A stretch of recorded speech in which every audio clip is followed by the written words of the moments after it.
pagbasa sa banal na ebanghelyo ayon kay San Juan.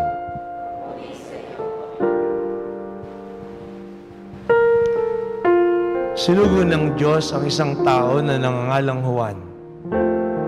Naparito siya upang magpatotoo tungkol sa ilaw at manalig sa ilaw ang lahat dahil sa patotoo niya. Hindi siya ang ilaw, kundi naparito siya upang magpatotoo tungkol sa ilaw. Nasuguin ng mga Hudyo sa Jerusalem ang ilang saserdote at Levita upang itanong kung sino siya. Sinabi ni Juan ang katotohanan. Sinabi niyang hindi siya ang Mesiyas.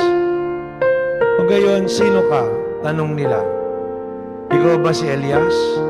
Hindi po, tugon niya. Ikaw ba ang propetang hinihintay namin? Sumugot siya, hindi po. Sino ka kung gayon? Tanong niya uli.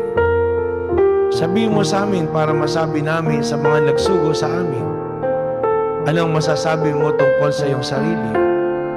Sumagot si Juan, ako ang tinig ng isang humihiyaw sa ilang. Tuwirin ninyo ang daraanan ng Panginoon. Ang propeta Isaias ang may sabi nito. Ang mga nagtanong ay sugo ng mga Pariseo. Muli nilang tinanong si Juan, bakit ka nagbibinyag? Hindi naman pala ikaw ang Mesiyas, ni si Elias, ni ang propeta. Sumagot siya, ako'y nagbibinyag sa tubig. Ngunit nasa gitna ninyo ang isang hindi niyo nakikilala. Siya ang susunod sa akin, sabalit hindi ako karapat-dapat magkalagman lamang ng tali ng kanyang panyapak. Ito'y nangyari sa Betania, sa ibayo ng Jordan na pinagbibinyagan ni Juan. Ang mabuting balita ng Panginoon.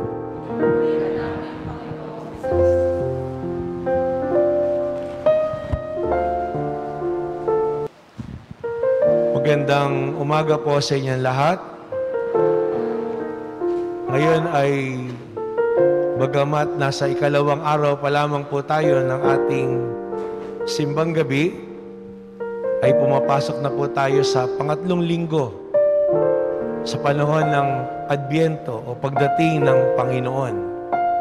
4 na linggo po yan at next week, kasunod kagad po na ay Pasko na.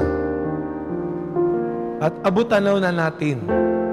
Kaya nga po ang ikatlong linggo ng panahon ng pagdating ng Panginoon ay tinatawag na Gaudete Sunday. Dahil mahahango natin sa naririnig natin kagalakan. Bagamat nasa looban pa rin po tayo ng paghahanda, nandun yung kagalakan sa ating puso dahil una, abot-tanaw na natin ang pagunita natin sa kapanganakan ng Panginoong Hesukristo. Pero maganda rin pong mapagtanto at mapagnilayan natin, ano nga ba talaga yung pinagmumula ng ating kagalakan? Dahil baka mamaya, kaya tayo hindi maging masaya ng lubusan sa Pasko, ay dahil iba yung konsepto ng ating kagalakan. Alam niyo, yung kagalakan po, malaki yung kaibahan sa kaligayahan. Madalas po kasi, pag naririnig natin yung joy at yung happiness, parang pareho. Tingnan mo nga yung katabi mo. Ano nakikita mo dyan? Joy o happiness?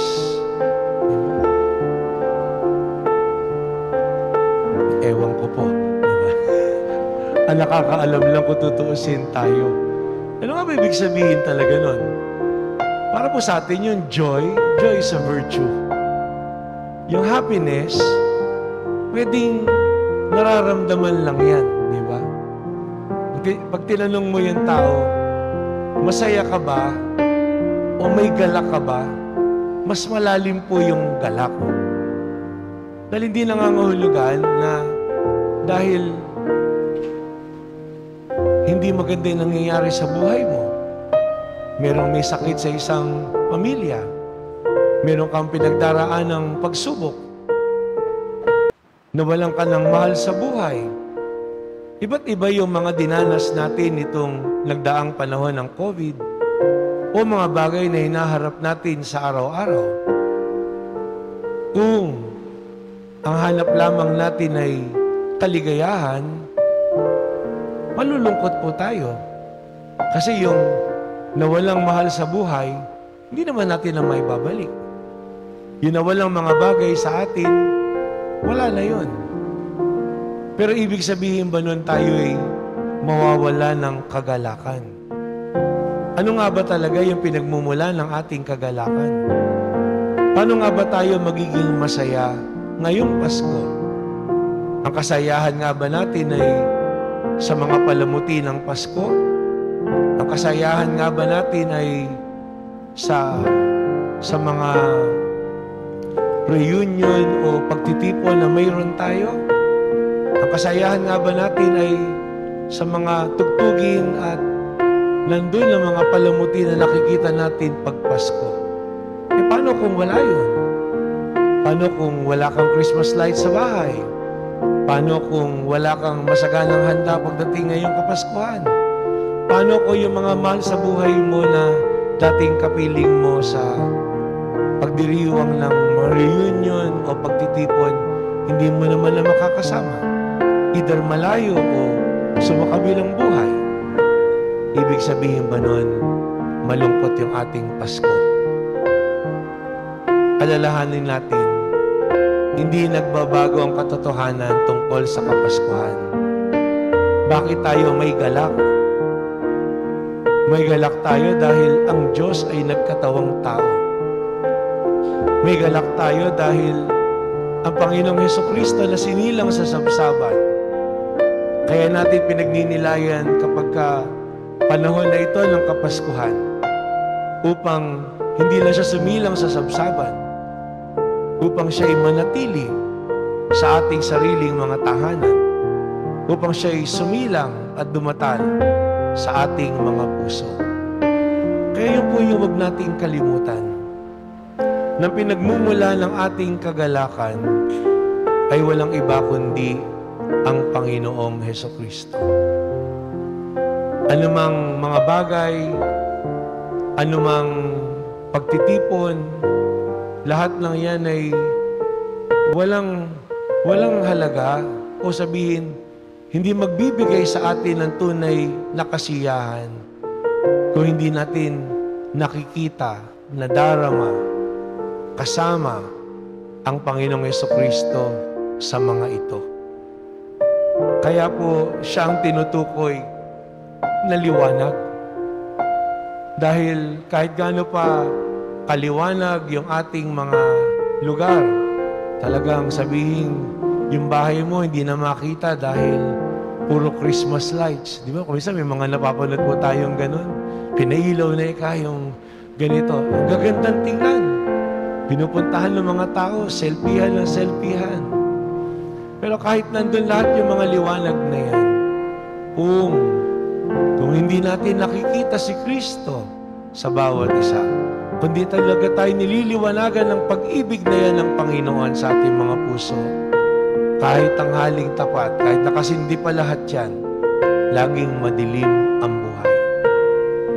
Ang pinagmumulan lang talaga ng liwanag ay walang iba kundi ang katapatan natin na yan sa Panginoong Diyos na itinatapat natin sa katapatan ng Panginoon sa bawat isa sa atin. Kaya nga po, magandang panghawakan ang pangalawang pagbasa po natin. Magandang paalaala lagi sa atin. Balikan po natin yun.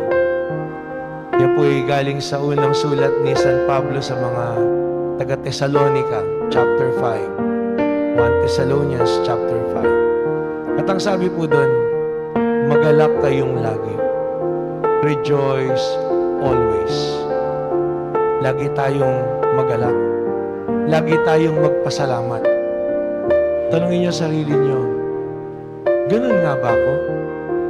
Kasi ang taong laging nagpapasalamat, laging meron pong sense of appreciation pagdating sa kapwa. Hindi po yun madali.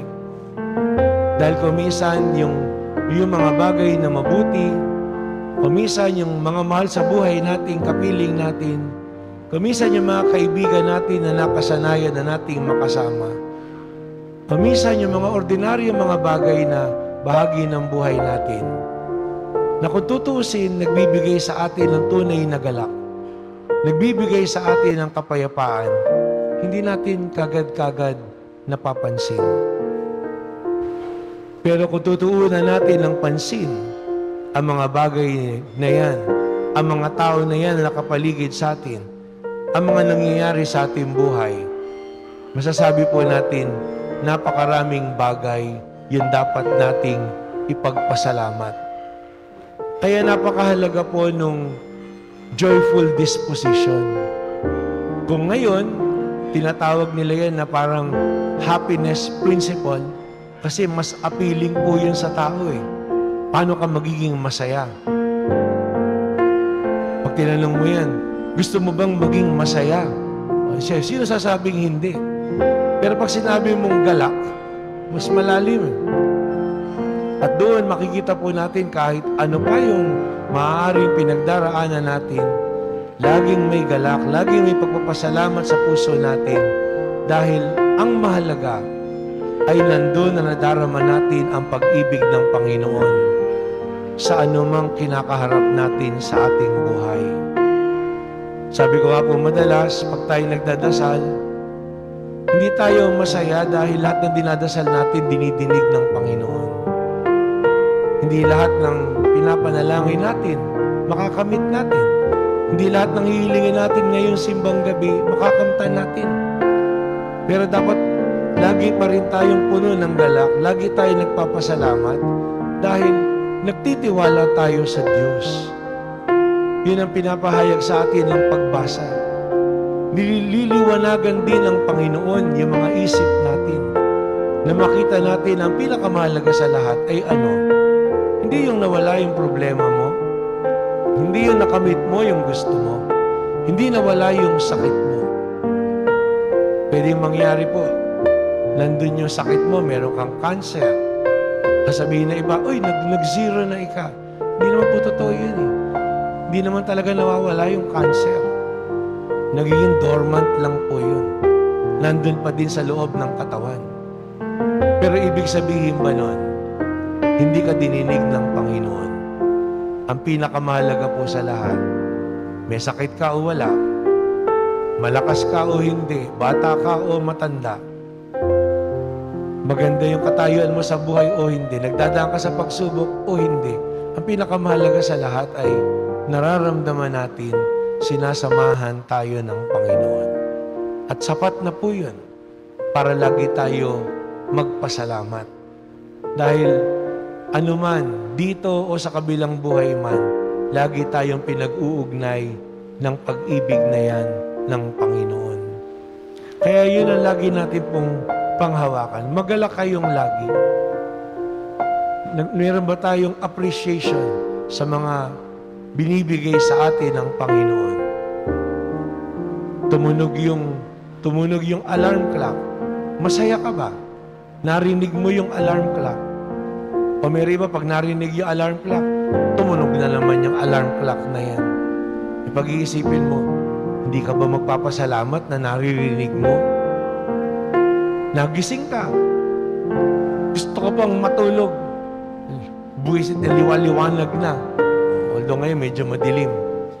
Hindi ka ba nagpapasalamat at natuwa? Sabi, nakakita ka ng liwanag? Hindi ka ba nakapapasalamat na nagising ka pa at nabuhay ka? Napakaraming mga bagay yung nangyayari sa buhay natin.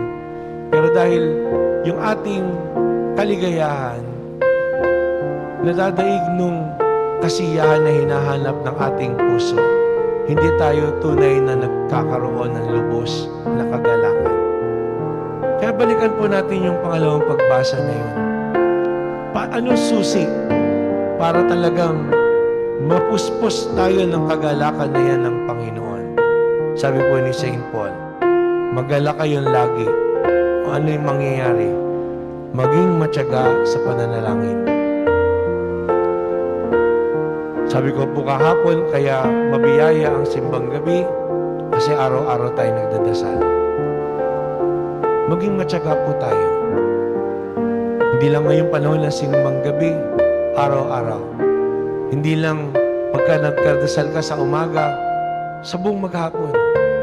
Ano man yung maaaring magiging isipin mo, intindihin mo, o gagawain mo, tumigil ka para magdasal. Anyayahan mo ang Panginoon. Walang masama po doon. Hindi natutulog ang Diyos. Diringgin niya ang matyagang panalangin.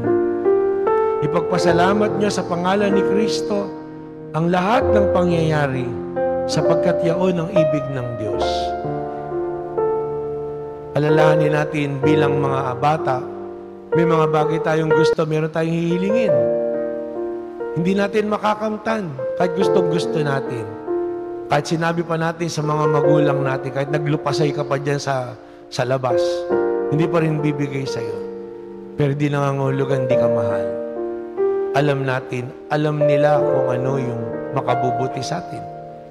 Kaya kung akala natin ay parang tinitikis tayo, hindi. Kasi hindi yan makabubuti. Gusto mo kumain ng ice cream, umaga-umaga. Gusto mo kumain ng chichirya, ay kakain ng pagkaraan. Alam natin, pag tumanda ang dahilan, lalamigin yung tiyan mo. O di kaya may spoil yung appetite mo para kumain ka talaga ng masustansya. E kung sa mga magulang natin ganun, paano pa sa Diyos? Higit na alam ng Panginoong Diyos kung ano yung makabubuti sa atin. Mahirap lang po talagang maunawaan, kagad-kagad. Kaya napakahalaga po ng pagtsatsaga. Napakahalaga ng pagbubukas ng ating kalooban na masabi din natin, mapasa amin ang kari mo, sundin ang loob mo. Magtiwala tayo sa Panginoon at mangyayari lamang po yun kung matyaga tayo sa pagdadasal. Huwag tayong mamitawan. Huwag nating puwersahin yung Panginoon at isipin natin na siya yung sumunod dapat sa atin. Kaya po sa dulo, huwag niyong hadlangan ng Espiritu Santo. Tayo maging mas marunong pa sa Panginoong Diyos. Kaya nga pag umuupo po tayo, pag nananalangin, isa-isa nating nakikita yung mga bagay na yan. At ano yung hahanapin natin? Hanapin natin kung ano yung totoo. Hanapin natin kung ano yung makatwiran. Hanapin natin kung ano yung pag-ibig. Hindi yung hanapin natin kung ano yung pabor sa atin. Kahit alam naman natin na hindi magiging mabuti yon para sa iba. Huwag niyong hamakin ang anumang pahayag mula sa Diyos. Suriin ninyo ang lahat ng bagay at pulutin ang mabuti. Lumayo kayo sa lahat ng uri ng kasamaan. Ang panahon na ito ng Kapaskuhan, hindi lamang po nararamdaman ang pagmamahal ng Diyos sa pamamagitan ng mga material na bagay. Yung paglayo natin sa masama, yung pag-iisip natin ng mga bagay na ano ba yung dapat nating hindi gawain. Kaya nga panahon po ng pagbabalik loob para maging masaya, para maging tunay na tigib na kagalakan yung mga mahal sa buhay natin. Naway lubusan kayong pabanalin ng Diyos na siya nagbibigay ng kapayapaan. Naway panatilihin niyang walang kapintasan ang buo niyong katauhan, ang espiritu, ang kaluluwa, ang katawan, hanggang sa pagparito niya. Tapat ang tumatawag sa inyo at gagawain niya ang mga bagay na ito. Makita niyo po, yung salita ng Diyos, kailangan kumisan, balik-balikan po natin. Binasa sa atin po yan sa second reading. Narinig natin. Pero makita niyo po, magandang balikan natin kasi pag binalikan natin yan at sa spirito ng pananalangin, makita po natin patuloy na nangungusap sa atin ang Panginoong Diyos. Liliwanagan niya yung pag-iisip natin. Palalawakin niya ang puso para sa higit na pag-ibig. At lagi nating alalahanin, si Jesus na liwanag, siyang tatanglaw sa atin. Siya ang magbibigay sa atin ng tunay na kagalakan. At kung nakikita natin siya sa bawat isa, laging maliwanag ang ating